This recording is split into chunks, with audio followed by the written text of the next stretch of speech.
that was my coping mechanism. And that was the thing that had me, gave me for me, it was that gave me the tools. For some reason, that was the thing that kept me going. And I sound like a broken record now, but yeah, I don't know why. Now I know why, but at the time I didn't know why I couldn't find anything else, even though it was a maladaptive coping mechanism, but I didn't want to find anything else either because it worked. And the more I kept doing it, and I would do it on a weekly basis and a daily basis, and I got more and more into it, and I just couldn't stop. And I didn't want to stop either, which is why I never talked about it, because I didn't want anyone to make me stop. And I truly did love it. It really was an addiction for me. And I would just be damned if anyone would take it away from me.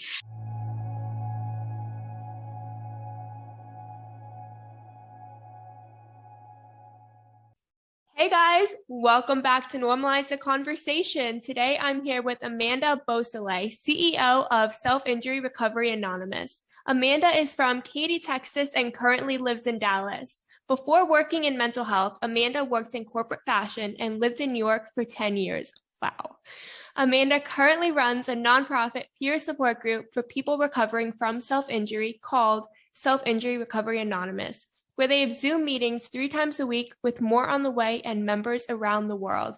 Amanda, thank you so much for joining me today. How are you really? I'm good. I'm a little tired and also a little nervous. I always get nervous before interviews. I don't know why, but I always just get a little nervous. I feel that. I'm the same way. And that's why I like pre-recorded. I hate live because I just get that anxiety. Like, what if I say the wrong thing? Or what if I forget my story? What if I forget my name? I know. I'm like, how do I forget my own story? But sometimes I was like, oh, wait, what is my story again? Right. Or how did I say it last time? Because what if I say it a little differently? It's terrifying. And also remembering the timeline. I was like, how old was I again when that happened? Yes. So before we begin our conversation on self-injury, for those who don't know, can you explain a little bit more about what self-injury is? Yes, definitely. So I like using the definition from the International Society for the Study of Self-Injury, which is a great resource to go to. Their website is IEEE.org, and they define non-suicidal self-injury as the deliberate self-inflicted damage of body tissue without suicidal intent and for purposes not socially or culturally sanctioned. So this definition has several important parts for specifically. First, the harm that results from self-injury is an intentional or expected consequence of the behavior. So risky behaviors that could result in harm, such as not wearing a seatbelt while driving or accidental harm that may occur when playing extreme sports, are typically excluded from this definition. Second, self-injury usually results in some sort of immediate physical injury, including cuts, bruises, scratches, or marks on the skin. Third, self-injury is separate from suicidal thoughts and behaviors. And finally, see, I get nervous. I'm holding my breath and I'm like, breathe, Amanda.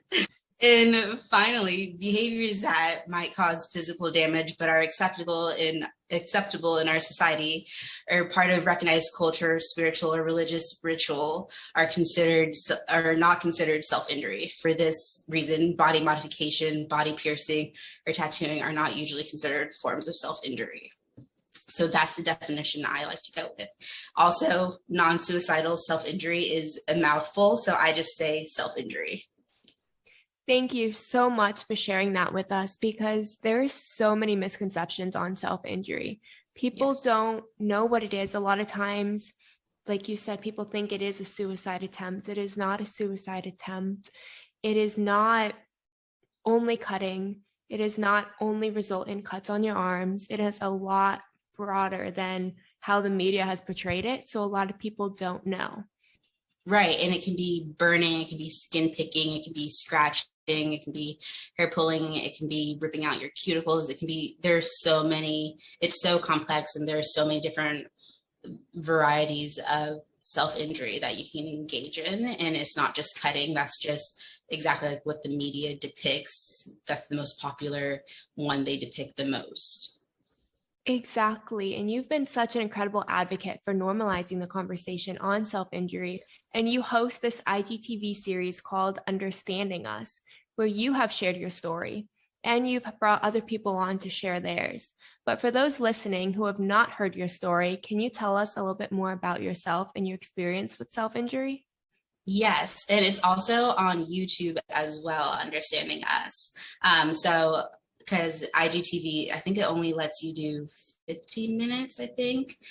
So sometimes it goes a little bit longer, our episodes on YouTube as well. But I started Understanding Us because I started telling my story, and I wanted really to put a face to self-injury because it is so stigmatized, and just having people realize like anybody can self-injure, and it's just not stereotyped anymore, and starting to realize that like it can be anybody. And so I started with my own story, and I started cutting. That was my form of self-injury when I was 10. So I was in elementary school, and it actually didn't start with cutting. It started with scratching my face when I was in elementary. And then when I realized that the pain that I was feeling, like a relief, like a wash of relief came over me, and it like prevented me from crying, because I always saw crying as like a form of weakness, and I didn't want to be weak.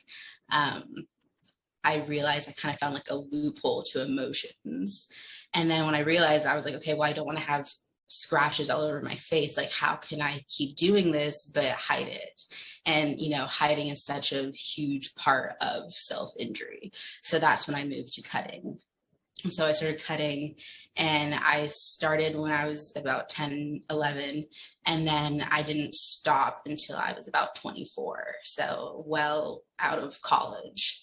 And and I didn't look like the typical stereotyped, self-injurer, or person that engages in self-injury. And I was a cheerleader. I was a competitive in school cheerleader. I was captain of the cheer squad. I was someone that looked like that, had it all together, but self-injury was a form of control for me, and perfectionism. And for me, I thought it was a way of not being a burden to anybody. And I didn't pick it up from anybody. I didn't know about it. At the time, I didn't know about it. As I got older, there are people on my cheer squad that I realized engaged in self-injury as well, but we never spoke about it. Like they probably saw my cuts too, but like none of us ever dared to talk about it, because we probably were scared that like one of us would. I don't know why we probably, it's such an isolated behavior and such addictive behavior that you just don't want to talk about it with other people, and you don't know how to talk about it either at the time. I mean, now I'm so used to talking about it, but at the time you don't even know what to say. And you're so scared if you do talk about it that it's going to be taken away from you. At least I was. That's why I never went to bring it up, because I was in therapy. I started going to therapy when I was 13, and I loved therapy, but I never talked about my cutting because I didn't want it taken away from me, because that was the thing that kept me going. I had 3 suicide attempts when I was younger, one when I was 13, one when I was 15 or 16, and then another one in college. And none of it was, I had 3 overdoses. So cutting for me was always the thing that kept me alive. Like I said, it's non-suicidal self-injury. So that was the thing that kept me alive. It kept me going. That was how I like put a smile on my face every day, because that was like my breath of fresh air in a way. That was my coping mechanism. And that was the thing that had me, gave me for me, it was that gave me the tools. For some reason, that was the thing that kept me going. And I sound like a broken record now, but I don't know why. Now I know why, but at the time I didn't know why. I couldn't find anything else, even though it was a maladaptive coping mechanism, but I didn't want to find anything else either, because it worked. And the more I kept doing it, and I would do it on a weekly basis and a daily basis, and I got more and more into it, and I just like couldn't stop. And I didn't want to stop either, which is why I never talked about it, because I didn't want anyone to make me stop. And I truly did love it. It really was an addiction for me. And I would just be damned if anyone would take it away from me. And it was the thing that made me want to stay alive in a weird way at the time.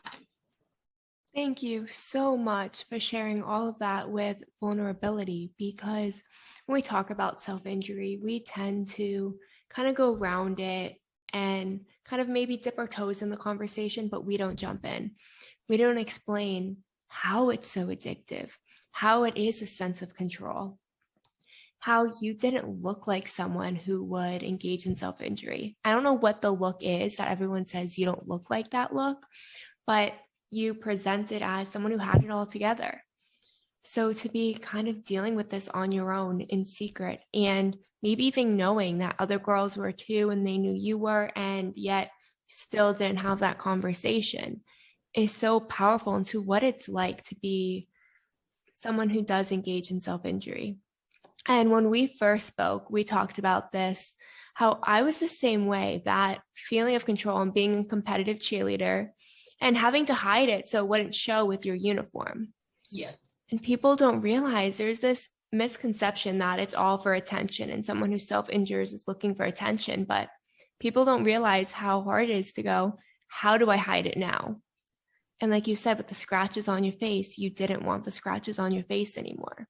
I think that is one of the most powerful points of talking about self-injury, is the fact that it's not for attention. It's genuinely this addictive sense of control that keeps you alive, that at least I'm still trying, at least I'm still going.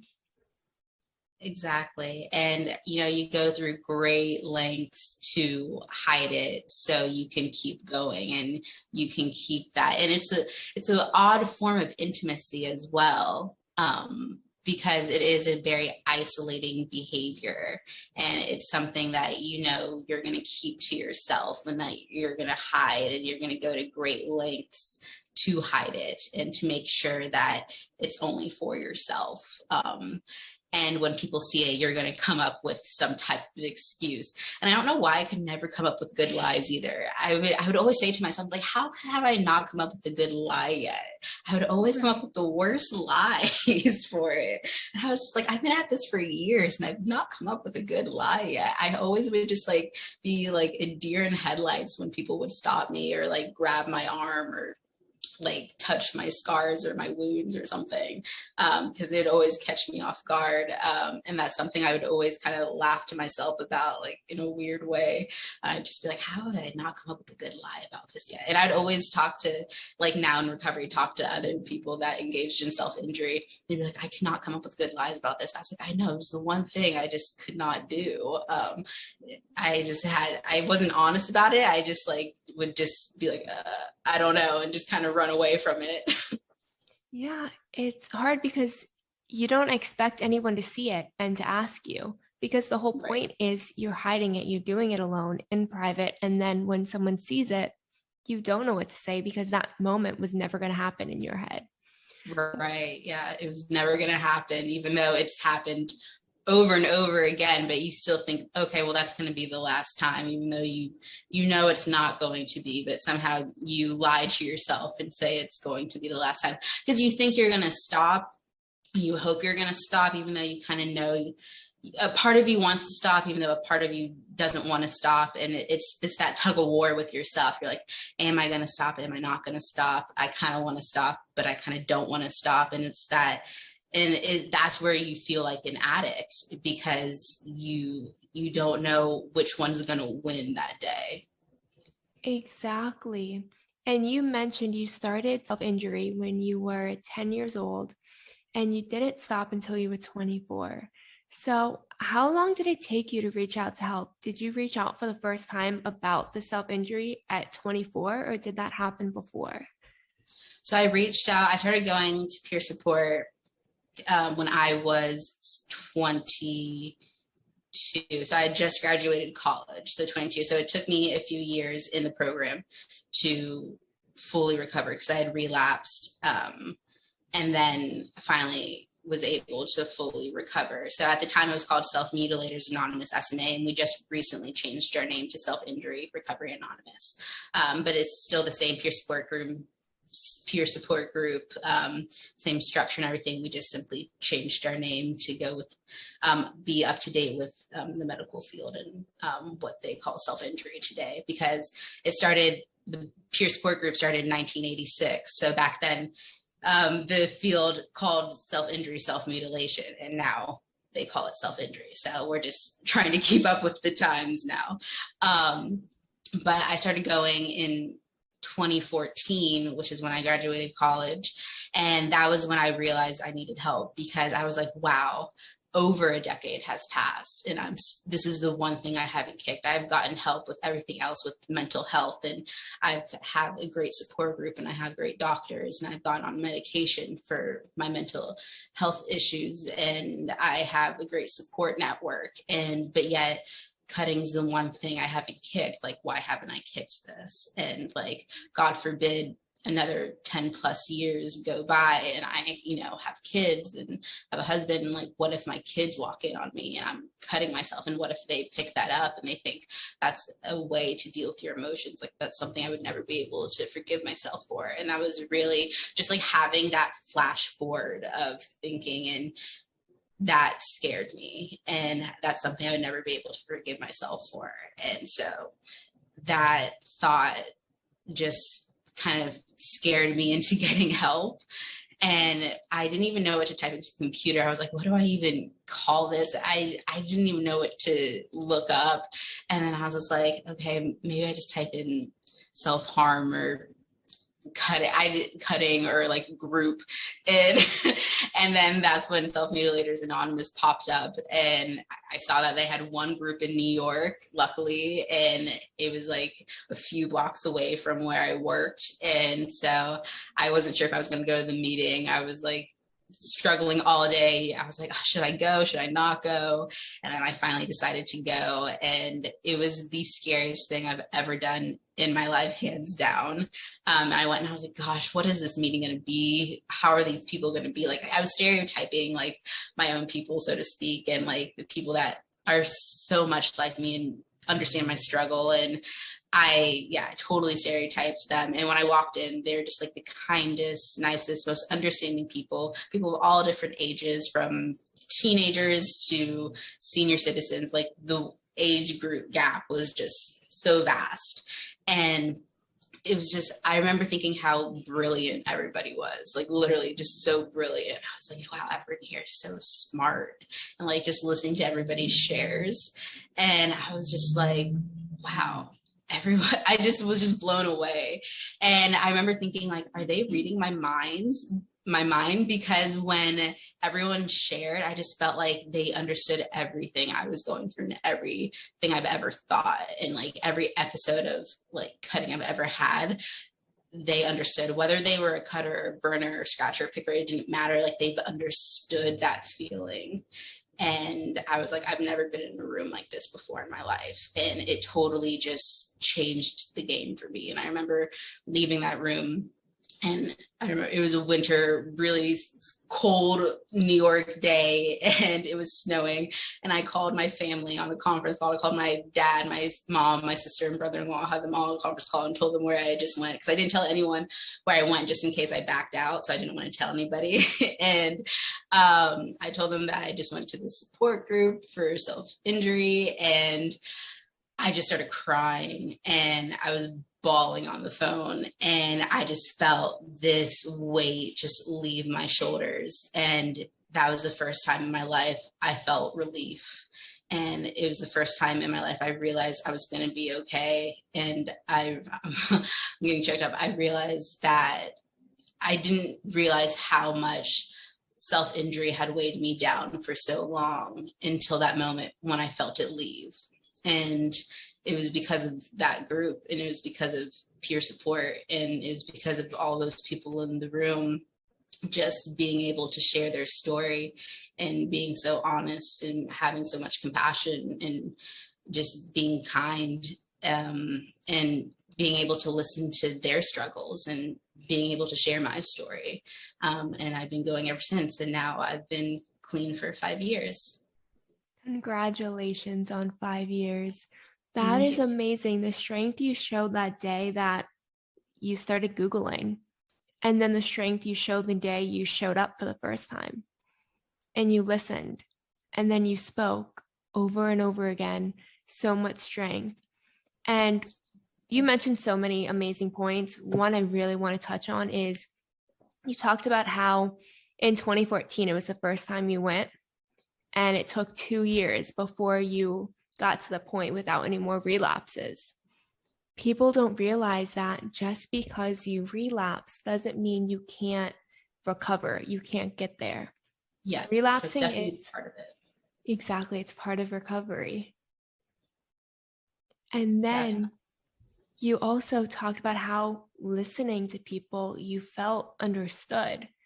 I don't think anyone understands the power of when you open up and someone else hears you. And for the first time, they finally feel like they aren't alone. Yeah, people don't realize, like in our literature says, like, even if you don't want to share, that's okay. Be an active listener. Listening is so powerful, and you never know what you're going to gain from just listening in the group.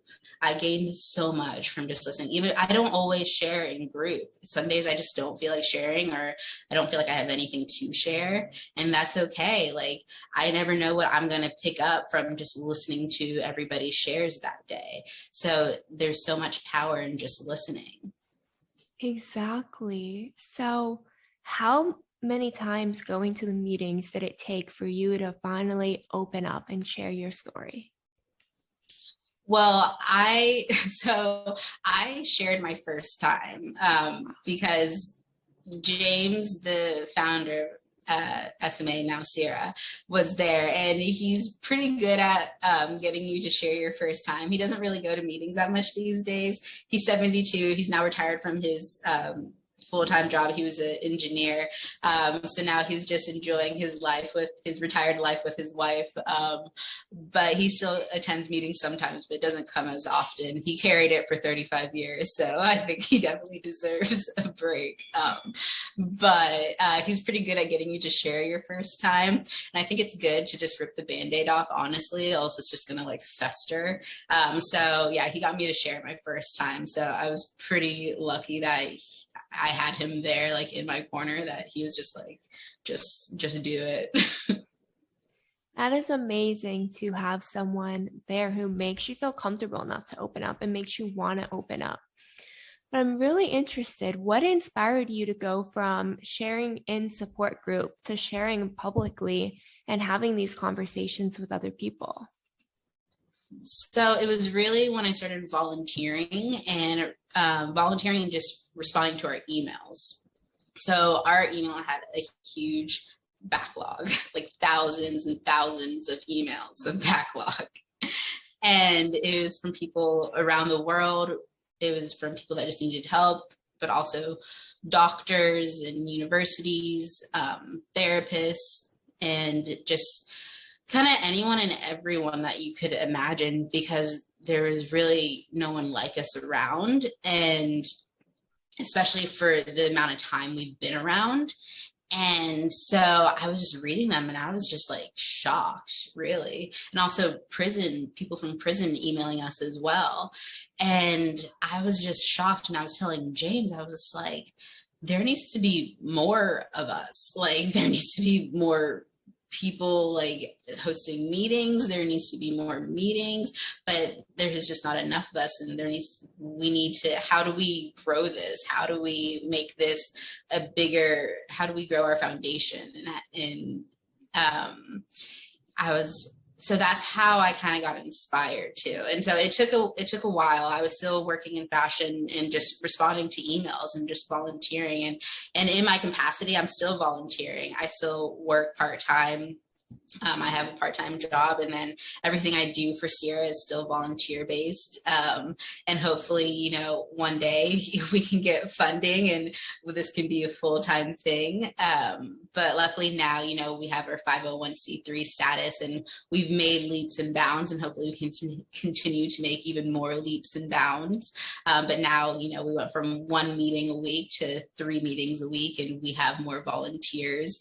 But it really started with me just reading emails.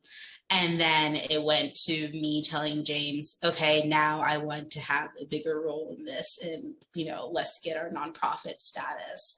All right, now let's have a schedule so volunteers can put in what day they want to volunteer. So now when people want to host meetings, they can put their name in a calendar that we have now. So now we have some more things in place where now we have more volunteers, which is great. And now we have more people hosting meetings and more people saying, hey, I want to create a meeting, which is amazing. We're about to have our 4th meeting starting, I think, in 2 weeks, actually. And now we have more international meetings, which is great, which is more time friendly for our international members. So it really just started with me just reading what people wanted from us and what people needed from us. And then that got me interested in just telling my story publicly, because so people know that they're not alone. And I got so used to telling it in group, so it wasn't that big of a leap for me because I was so used to telling it every week. Wow, you are amazing. First of all, the passion you have, you can tell by the way you talk about it. And to do it on a volunteer basis, a lot of people won't do it. If they don't get something financially out of it, a lot of people won't do it. So for you to be someone who just genuinely wants to help, who saw how many people were struggling and recognized how important this need is and how much you want to be a part of growing this support group that actually gives people a chance to be seen and feel understood so that they can begin recovery from a place of community instead of feeling isolated. And you're offering that to them. And that's amazing. Like, I hope you genuinely know you are, and the work you're doing is amazing. Thank you. I appreciate that. I really do. So let's play a game because there are so many myths and misconceptions about self-injury. So It's going to be called Myth or Fact. And I'm going to share a statement about self-injury that I hear all the time. And I would like you to call it a myth or a fact and explain why. Okay. All right. So we talked about this a little bit in the beginning, but when someone engages in self-injury, they are attempting suicide. That is a myth. The clinical term is non-suicidal self-injury. So it is a maladaptive coping mechanism. So usually when you're dealing with intense negative emotions, that is why someone is engaging in self-injury. But it is non-suicidal self-injury. So you are not attempting suicide. Cutting is the only form of self-injury. That is a myth. There are many forms of self-injury. Cutting is just one of the forms of self-injury. Not everyone who self-injures does it repeatedly. Self-injury can be done once, occasionally, or repeatedly. Everyone is different. So some people have engaged just once. Other people, it is periodically, it ebbs and flows. Some people, it is a daily thing. Other people, it's a monthly thing. Some people, it may, like the mean age is around 13, and then they may do it for a few months, and then it may peak again around 20 and come back around 20 years old, and then it may stop again. So like I say, it may ebb and flow for some people. So everybody's really different. Only teenage girls engage in self-injury. That is a myth. I love telling the origin story of our peer support group because it was started by 2 middle-aged men. James, who I spoke about, our founder, is one of them. And then Shelly, who passed away before I started attending peer support group. But they were both in their 40s in 1986 when they started the group. Wow. That is incredible because that is one of the biggest misconceptions and myths is the age and the demographic. People only self-injure for attention. That is not true. Most people do not do it for attention. But I say if you are doing it for attention, then we should give them the attention, because if you are going to that great of length, then let's give them the attention, because you shouldn't be self-injuring for any reason at all. Yes.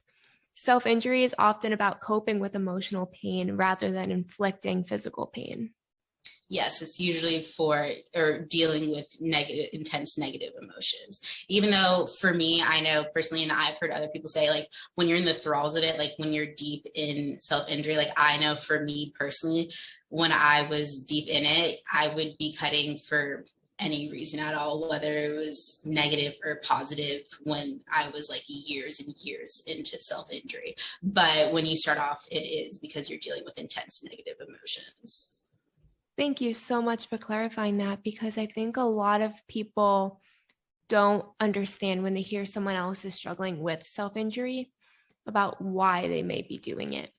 They don't understand why someone would want to hurt themselves, but it's not necessarily about causing pain to yourself. It's about coping with those intense emotions. I know for me, it was about calming down, bringing myself to a sense of calm, because when I got worked up, I was hyperventilating. I couldn't breathe. I couldn't move. I was just on the floor screaming, and it was the only way to kind of numb myself. Right. And like everybody gravitates towards it for different reasons, whether it's control, perfectionism, calming down. So I always say, like, don't assume why somebody engages in self-injury, because there's so many reasons why we're going towards it so we can cope with our emotions, but the motivation, it can be so many different reasons for the motivation, even though it is to cope with our emotion. Self-injury is a phase that everyone grows out of naturally.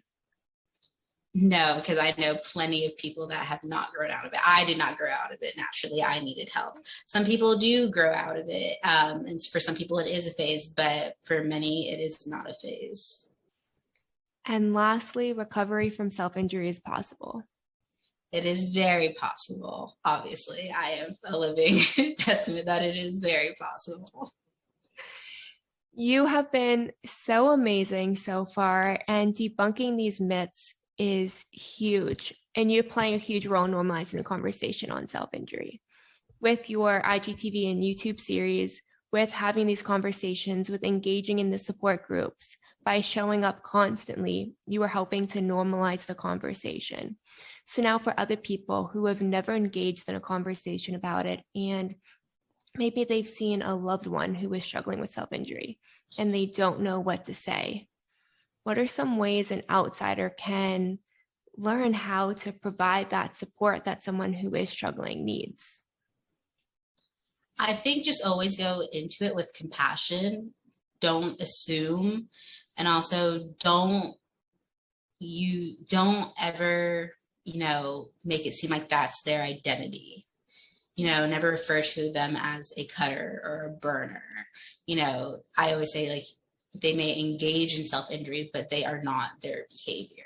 We are many things. And also, when you are in it, it may feel like your identity. I know it felt like my identity when I was in it, and I truly believed it was my identity. If you were to ask me back then, like, what is one thing about me, I probably wouldn't have admitted it, but in my head, I would have said, I'm a cutter, because I would have believed that, even though it wasn't true, but I believed that. So I think it's really important not to lead with that or believe that, or let that person believe that that is their identity, because it's not true. And not to assume also that they are engaging in self-injury. Let them tell their own story. I think is really important. And also, don't ask to see their wounds or scars, because it's very invasive, and do not touch their wounds or scars, because that's also very invasive. So I think the biggest thing is, it's okay not to have the answers, and it's okay if you don't have advice for them. I think the biggest thing is just to be a lending ear, and just to say that you're there to be supportive and to be compassionate. I think that's the biggest thing. Yes, I completely agree. Listening let them feel heard, let them have a space if they want to talk about it.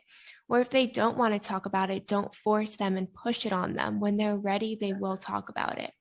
And if Exactly. you genuinely don't know what to say and you are not comfortable being there and providing that support, reach out to someone who can be. Don't put yourself in a situation that you're not ready for either, because it's not going to help you. It's not going to help them.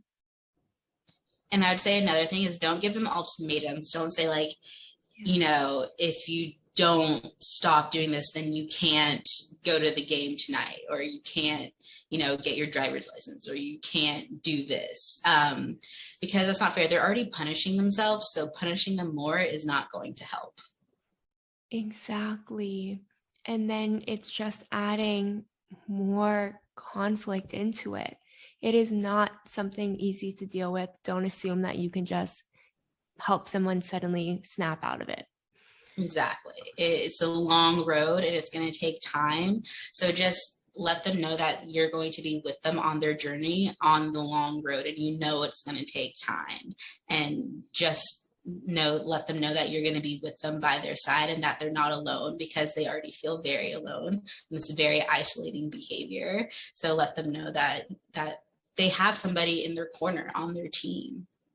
Exactly. And now on the other side of that, what advice could you offer someone who is engaging in self-injury and they want to reach out, but they don't know where to start, whether it's to a loved one, a peer support group, opening up on social media? What advice could you have for them? I would say they could go to our website, thesira.org. So thesira.org. And if they go to our homepage, it has our Zoom meeting ID. And then they can email us for the passcode. I think peer support group is great personally, because then you're in a room with people that get you. You don't have to explain anything. You are amongst your own, and you don't have to talk if you don't want to either. You can just listen and see if it's for you. So I think that's always a great place to start. I think therapy is always great as well. And then maybe confiding in a friend or your parents, if you're comfortable, is great as well. And if you just want to say, hey, this is what I'm doing, but I'm safe, I'm getting help, or I want to get help. And maybe that's why going to a peer support group first is great, or going to a therapist, or if you're already in therapy, and telling your therapist first, and then maybe telling your loved one. So then you can say, I am seeking help, or I have already sought help, so they know that you're safe. Because really all your loved ones want to know and want to help you with and want to make sure is that you're safe and that you're healthy and that you have a support team around you, and they want to be part of that support team. Exactly. And if you're listening and you can't get to a support group, you can't get to therapy, you don't know where to go, there are crisis lines. Please write this down: National Suicide Prevention Lifeline, 1-800-273-8255. Crisis text line, text 741-741. There are so many different options out there, and whether it's SIRA or one of the crisis resources or a therapist or a loved one, they will be there for you. Amanda, thank you so much for joining me today. You are amazing. There's no other word. Thank you so much. Thank you for having me. I really appreciate it. I'm in awe of you as well. So I loved being on today, and thank you so much for having this conversation with me.